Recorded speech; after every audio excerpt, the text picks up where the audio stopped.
Елімізде картоптың жыры бітер емес. Жыл басынан бері көкөністің құны күрт өсіп, қазақстандықтардың наразылығын тудыруда. Картопты үшінші елге экспорттауға шектеу қойылды. Ал бұл өз кезегінде картоптың бағасын күрт өсуіне әкеліп соқты. Экспортқа бағытталған тауар өндірушілердің бағасы 170 теңгеден 270 теңгеге дейін өсті. Ал кейбір өңірлерде картоптың келісі 400 теңгеге дейін барады. Алайда оның сапасы көңіл көншітпейді. Именно тот картофель, который по социальной цене, там около 120 тенге, который доступен как раз-таки большей части населения, он как раз-таки такого низкого качества, и люди говорят, что мы бы купили этот картофель, который хороший, по 400 тенге, вот за соседним прилавком продают, но мы не можем себе этого позволить. А люди хотят покупать этот товар, он важен, да, для них. Вот что им делать, когда для них будет адекватная цена и нормальное То есть есть качество? вопросы, получается, по качеству у вас и есть вопросы по доступности. Давайте ваши корреспонденты, пусть совместно с нашим комитетом по торговле, совместно выйдут, проинспектируют и проверят эту информацию. Ну, если здесь есть представитель, может Здесь- быть, он здесь сейчас вот тоже он ответит? представитель Может быть, есть. вы прямо ответите Да, по пожалуйста, ага. ситуации? Қайырлы күн, құрметті журналистер, әріптестер. Отвечая на вопрос, на сегодняшний день в рамках стабилизационного фонда, как мы и говорили ранее, было законтрактовано 87 тысяч тонн. На сегодняшний день он в порядке более 50 тысяч тонн имеется по Республике Казахстан. Вместе с тем, когда вы говорите по поводу качества, вы сами должны понимать, что сейчас идет межсезонье, хранение есть, период хранения, допустим, картошки, которые собрали в сентябре месяце, то на сегодняшний день он, конечно, он будет, естественно, иметь какую-то там определенного низкого качества. Но вместе с тем мы должны заметить, что есть и такие вещи, когда на прилавок, допустим, продукцию приносят, его, естественно, выбирают там разного уровня. И вместе с тем, может быть, возможно, на тот момент, когда там, ваши коллеги или друзья приходили в этот магазин, может быть, до того момента, пока ассортимент обновили, может быть, тогда осталось там какое-то испорченное, возможное качество товара. То есть вы заверяете, что вообще качество в общем по стране нормально? Конечно, да. Елде азық-түліктің бағасының өсуі басылар емес. Биыл қосылған құн салығы өссе де нан сүт сынды әлеуметтік маңызы бар тауарлар қымбаттамайды деп сендіріп отыр. Сауда және интеграция вице-министрі Қайрат Төребаев. Десе де кей өңірлерде нанның бағасы өскен. Бұған не себеп? Шенеуніктер өңірлерде бағаны қадағалайды ма? Қосымша құн салығы өсіп кетті деп кейбір өңірлерде азық-түлікті атап айтқан кезде нанды қымбаттап жатқаны туралы ақпараттар келіп түсті редакцияға. Бұл жөнінде сіздер қаншалықты бұл ақпаратты растай аласыздар, анализ жасап отырсыздар ма? Кейбір өңірлерде азық-түліктің қымбаттап кеткен турасында. Салықпен байланысты ма сұрақ? Жалпы енді салық, қымбатшылық бәрі бір-бірімен байланысты тақырыптар ғой қазір. Салық әлі енгізілген жоқ қой. Жоқ, соны кейбір саудагерлер енгізілді деп қымбаттап жатқан туралы ақпараттар келді. Бұл сұраққа жауап беретін болсақ, енді сіздер білесіздер қазір көктемгі кезең басталған, мысалы жаңағы картоп, пияз, қырыққабат деген сияқты товарлардың бағасы енді деген анау хранениесі бар ғой, оны деген. Нанды айтып жатыр мен. Жоқ, енді біз деген орташа алып келген кезде ондай сіздер жаңа айтқан сияқты ондай бағаның өсімі жоқ. Егер өсім туралы қосымша ақпарат берсеңіздер, біз сіздерге дәлірек қазір айтып бере аламыз. Егер қазір осы жерден бәрі босағаннан кейін, мен сіздерге дәлірек индекстің қандай өсіп жатқанын, қандайға жеткенін және қай жерде қандай индекс болып жатқанын мен сізге айтып бере аламын толықша, қосымша. Жақсы, екінші сұрақ онда. Қосымша құн салығы 16%-ға немесе 20%-ға өскен жағдайда азық-түлік қанша қымбаттауы мүмкін? Негізгі мәселе бұл әлі шешім қабылданған жоқ. Бірақ біз қазір үкіметте осы әлеуметтік маңызы бар тауарларға салықты өсірмеу және осы үй жанындағы магазиндерге оларға да қосалқы құнды салықты қоспауды қарастырып жатырмыз. Негізгі түсіністік бар. Сондықтан ауыл шаруашылығында салық жоқ, магазиндерде салық төмен болады.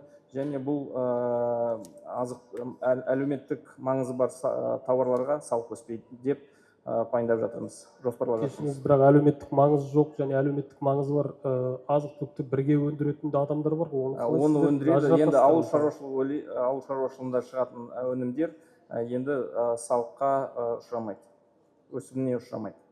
яғни ешқандай қымбаттауды күтіп отырған жоқсыздар. Қымбаттау әрине Әлеуметтік маңызы бар. әлеуметтік маңызы бар тауарларға қымбаттау әрдайым болады, бірақ осы сіз айтып отырғандай қарқынды өсім болмайды. Қазір бір дәмі жоқ, дәм татуы жоқ қызанақ, помидор және срогы өтпейтін, 2 апталап, 3 апталап та түрін өзгертпейтін қырыққабаттар қаптап кетті, және бұның бәрі көбінесе сауда үйіндерінде. Бұл тауар қайдан келіп жатыр, және азық-түлік қауіпсіздігін қамтамасыз етуде сіздердің министрлік қандай осындай тауарларға қатысты шаралар қолданып жатыр? Бізде өкілетті министрлік бар, ауыл шаруашылығы. Осы сұраққа сізге қосымша тағы жауап берер, бірақ енді сауда жағын айтсақ, бүгінгі күні біз ашықпыз, бізге деген көрші елдерден келеді, біздің товар көрші елдерге кетеді. Осы себепті деген біздің нарықта өзіміздің де товар болады, басқа да мемлекеттердің товарлары болады. Ол тауардың сапасы күмәнді болса да бола бере ме? Товардың сапасы туралы мен сізге қазір деген былай деп айтамын, өйткені оған өзінің өкілетті министрлік бар, солар жауап береді. Жақсы, екінші сұрағым, жақында депутаттар тарапынан мынадай депутаттық сауал сіздердің министрлікке жолданған болатын. Ресей мен Беларусьтың арзан және адам денсаулығына зиянды консерванттар нығыздалған өнімі отандық нарықты жаулап алды деп. Алматы, Қарағанды, Шымкент сияқты ірі мегаполистер маңайындағы ет өндіретін компаниялар депутаттарға шағымданған, және осы депутаттық сауалдар сіздерге жолданған, хабарларыңыз бар ма? Енді ол туралы қосымша айтып кетейін. Мен деген өзім бізде аграрлық комитет бар ғой. Сол аграрлық комитетте әр уақытта біздің заңның әртүрлі жағдайлар пысықталады. Сол жерде мен өзім бармын, өзім қатысам әр уақытта. Енді жаңа айтып кеткенде алдын ала қайталап жатырмыз екінші рет. Біз деген ашық мемлекетпіз, бізге деген біздің көрші елдердің тауарлары кіреді. Бірақ оның сапасы жағынан бізде деген құзыретті органдар бар. Солар осы салаларда жұмысты жүргізіп жатыр. Сүт болсын, басқа да тауарлар болсын, бүкіл егер сондай сұрақтар, күмәндар пайда болса, осы жағынан алдын ала жұмыстар жүргізіледі. Кешіріңіз, сіз жалпылама жауап беріп тұрсыз да, нақты айтып бересіз бе? Бұл жерде қазақстандық кәсіпкерлердің құқы бұзылып жатыр, шетелдік компаниялардың құқын жоғары қойып. Осы тұрғыдан сіздің министрлік тарапынан біздің кәсіпкерлерге нақты көмек бола ма? Енді мен сізге бұл жайлы айтып кетейін. Бізде бүгінгі күні сауда қағидасында қазақстандық товарлар 30%-ға дейін құрау керек, сіздер білесіздер ғой. Одан былай біз өткен жылы өзгерістермен енгізген кезде тағы да Қазақстанда жасалған атты және СТРК деген стандарттарды кіргіздік қағидаға. Осының бәрін қазіргі сауда желілері бәрін қолданып жатыр. Одан былай біздің деген жаңа мемлекеттік субсидия қолдау шаралары бойынша біз деген, егер бізден мемлекеттік қолдау алатын болса, 20%, мысалы қазіргі бар 50-30%-ға сөренің 30%-ы Қазақстан товардан тұру керек. Және оған қосымша 20% тағы да ол мен 50% болды, және химиялық бұйымдар тағы басқа 20%-ға дейін қазақстандық товарлар болу керек деп осындай біздің жұмыс атқарылып жатыр. Кешіріңіз, қазақстандық азық-түлік нарығының қанша пайызын Қытай тауары алып отыр? Азық-түлік нарығының қанша пайызын Қытай тауары? Жоқ, азық-түлік товарының нарығын мен сізге ол туралы қосымша айтып берейін. Қазір дәл өзім не жоқ, бірақ ең бастысы біздің өзіміздің товарлар, азық-түлік товарлар өзімізде. Өйткені біз азық-түлік товарлардың где-то 14-13 түрін өзіміз толықтай қамтамаймыз. Ал жаңа дәмсіз қияр мен дәмсіз қызанақтар қайдан келіп жатыр егер бәрі өзіміздікі болса? Енді біздің Қазақстанда қызанақтарда жаңағы қиярда өседі, өзіңіз білесіз. Әртүрлі өңірде Қазақстанның, және де оңтүстік өңірлерде өседі. Оның бәрі деген қазіргі ішкі нарықтағы товарлар. Азаттық радиосы осы Евроодақ жақында Ресейге қарсы 16-шы санкция пакетін әзірлеп жатыр. Жақын арада ол жариялануы керек. Бірақ осы құжаттың жобасы Азаттықтың қолына түсті. Ол жерде Ресейге көмектесіп отырған компаниялардың арасында қазақстандық 2 компанияның аты аталады. Жалпы қалай ойлайсыз, бұған дейінгі зерттеулерде де дәл осындай компаниялардың бары анықталып айтылған. Қазақстандық билік шара қолданып жатыр деп жатыр. Дегенмен де әлі қайталанып жатыр. Нақты осындай жағдайды болдырмау үшін не істейтін боласыздар енді? Сұрағыңызға рахмет. Бұл санкция мәселесі өте күрделі. Біздің қарамағымызда осы премьер-министрдің орынбасары Жұмағазин қарамағында жұмыс тобы бар. Бұл жұмыс тобында барлық министрліктер осы санкция мәселелерін қарастырады. Содан кейін бізде бірнеше адамдар осы Еуропалық одақпен, Америкамен тікелей байланыста санкциялар жөнінде. Сіз айтып отырған тізім бойынша бізде ресми айтып отырмын, ресми ақпарат жоқ. Енді бейресми түрде біз келіссөздер жүргізіп жатырмыз.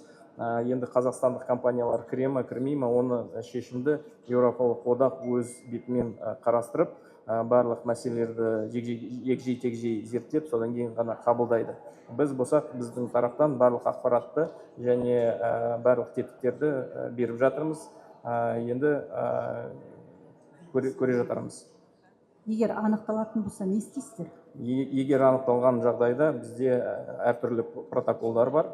Енді көреміз, қандай мәселелермен олар анықталады. Оның мәселелері өте көп. Қазір барлығын айтап өту бірнеше сағат өтеді. Өзіңіз айттыңыз, бейресми түрде ақпарат бар деп. Жоқ, бейресми түрде сіз айттыңыз ақпарат бар. Мен айтқан жоқпын олай. Вице-министр әлеуметтік тауарлардың бағасы әрдайым өсетінін жоққа шығармайды. Ал сапа болса, бағаға сай емес. Бұл қай уақытқа дейін жалғаспақ?